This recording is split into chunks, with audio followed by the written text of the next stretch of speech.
So when we were planning this event, they were saying that you have to go on stage and talk for 20 minutes. Now, I have two amazingly talented, very confident daughters.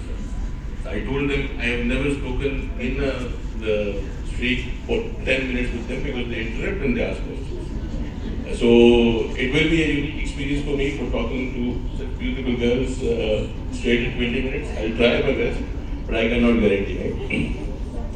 Now, again, this was interesting having asking what IBM does, what other things. So my daughters, they always hear the stories which we try to tell them, what we're doing at IBM, what we're doing at Watson and stuff. And later you will hear about Watson, and Watson does some amazing things in fashion, in cooking, in chef, and all those things. So one day, somebody asked her in the school what your father does. So she made a computer and what's a chef head. And so she makes a computer which can cook. Right? So that's where we are going. So I have just three messages and then I'll bring the whole leadership team here. Some amazing ladies, amazing inspirations for us. The first is, it's all about you. It's all about you, the girls who are making the difference for Pakistan. Right? So first thing first, you have to be proud of what you are.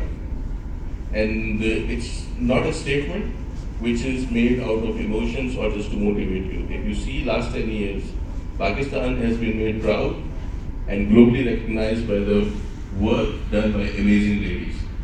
Right? Start with Oscars. We got 2 Oscars, one by Shabina Bachchan. Right? We got Nobels, one by Malala Yousafzai and then Nargis Malviwala. We have right now a lady who's leading candidate for the position of WHO director called Dr. Sania Nishtar. So if you see the Pakistan story, the most important and amazing stuff or inspirational stuff is done by girls. So always remember that you are the most hopeful, inspirational piece of our society. If you ask me as a father, my girls are the most beautiful thing, right? That starts from every home. So when you wake up in your home, your parents look at you, you are the most beautiful thing at home. When you come out in the society, you are the most amazing talent we have in the society. If you take any dimension, whether it's science, whether it's arts, take the results of all the academic institutes. Girls are always beating boys, right? So today when we were discussing this thing and it started with Mariam and Yaqub's story, the idea we had in our mind was, you are our future and you are doing amazing things in academics and other fields. How can we give you a platform where you can think of the jobs or the professions which will really matter in the future?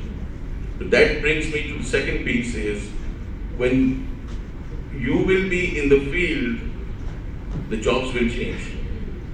The jobs which are looking very amazing today might not exist at that time.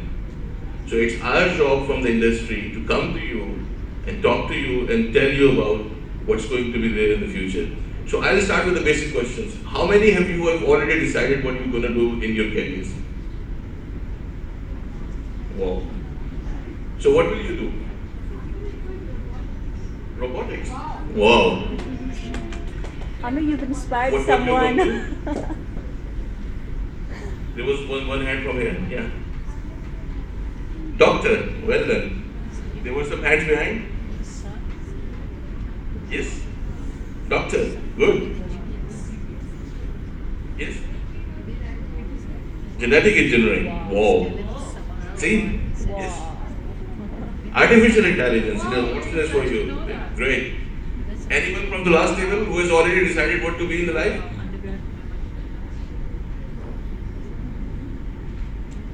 No. Okay.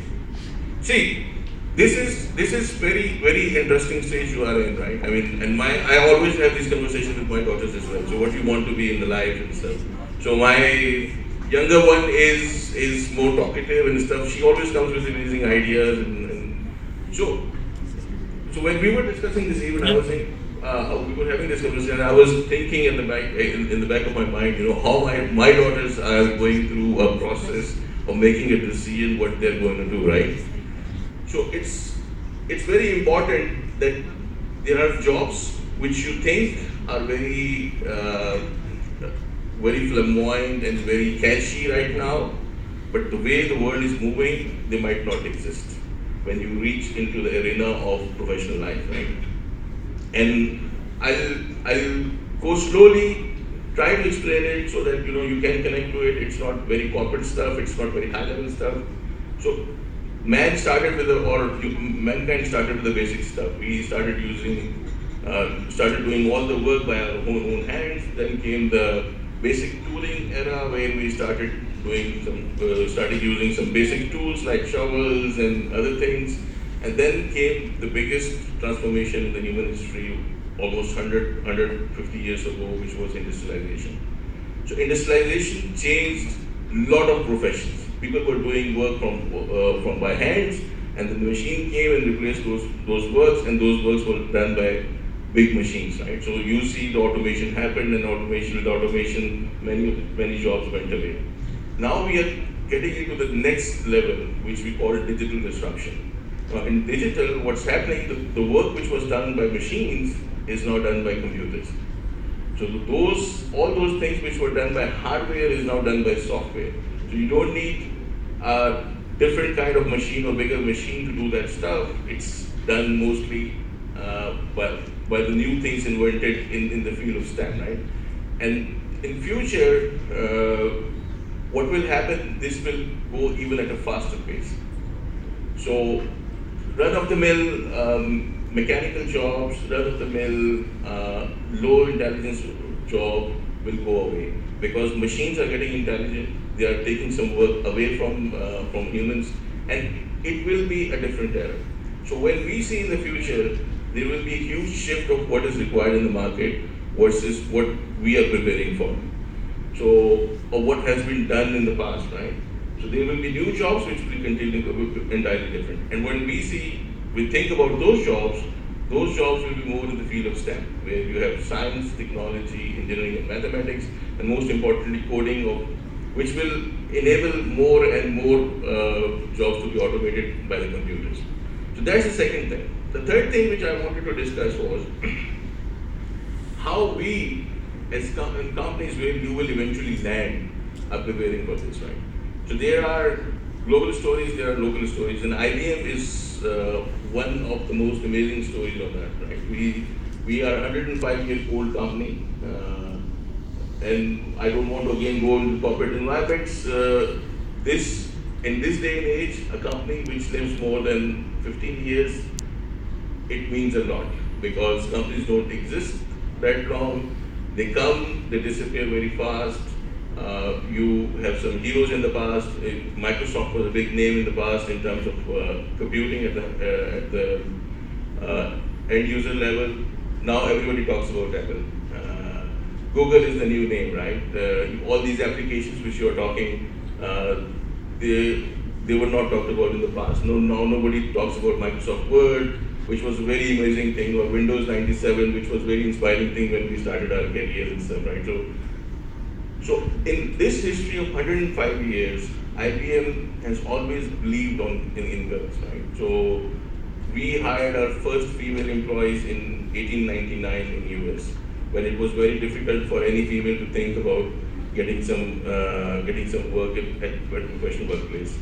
Then we continuously make sure that females are coming, and then not only globally, here in Pakistan, we have some amazing stories, some of the stories which are sitting here, that we took talent from the market, we groomed them, we took them to the leadership position, so much so that today our chairman is a female as well. And she started with an engineering career, she was a system engineer, she joined IBM as a system engineer and grew all the way up to the CEO and chairman of the world's largest IT company, right? Similarly, if you see the great stories which are happening globally, I mean, there were some hidden figures, what we call in the human progress as well, right? So we have, I think, if you're not seen, go watch and see the movie Hidden Figures. There were three ladies, and one of them was black American African lady who was the pioneer of NASA's space program. Wow. So it's always been the women talent which made the difference, right? All you need to know, or all you need to do is first of all appreciate what you are. Then think with a broader mind that when you will go into careers, what will be the landscape at that time, and go jump into it. And robotics, engineering, these kind of things are amazing things. I mean, these will change the world, right?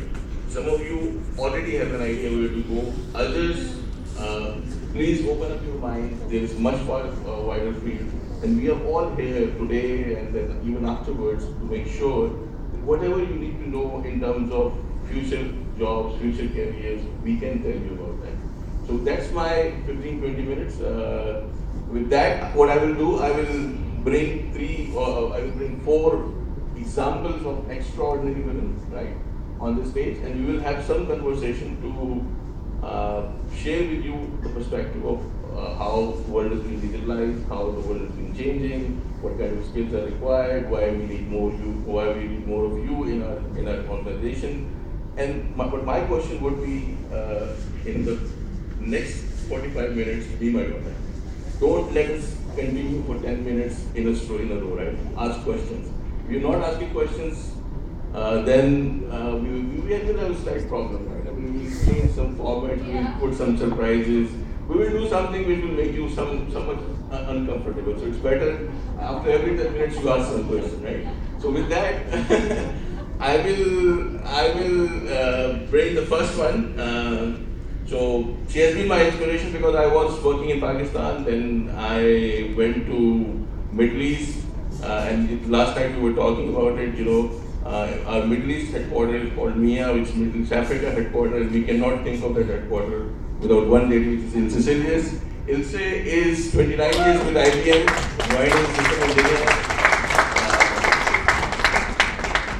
joined as system engineer. She is a prime example of what leadership is. She comes from South Africa.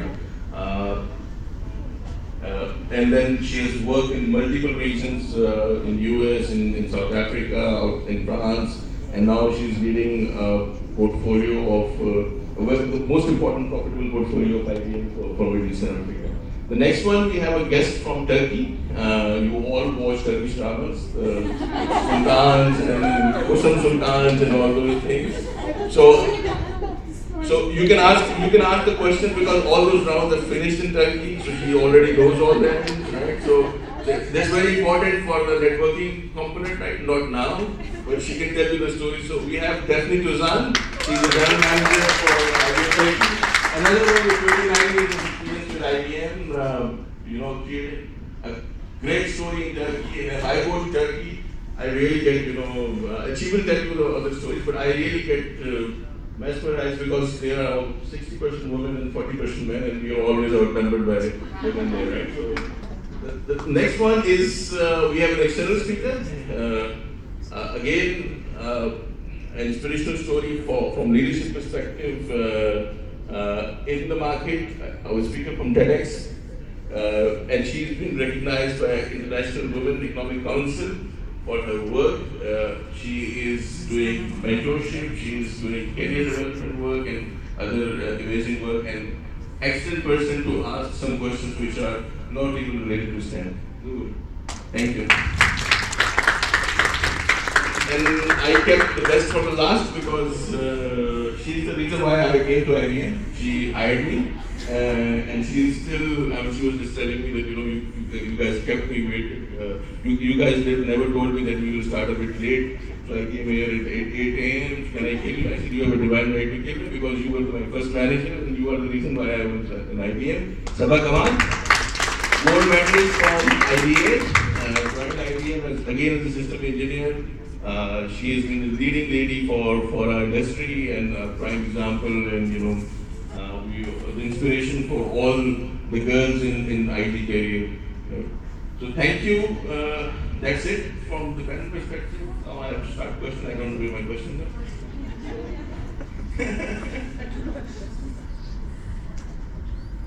But remember, if we don't get a question in 10 minutes, something gonna change, you will come on the stage.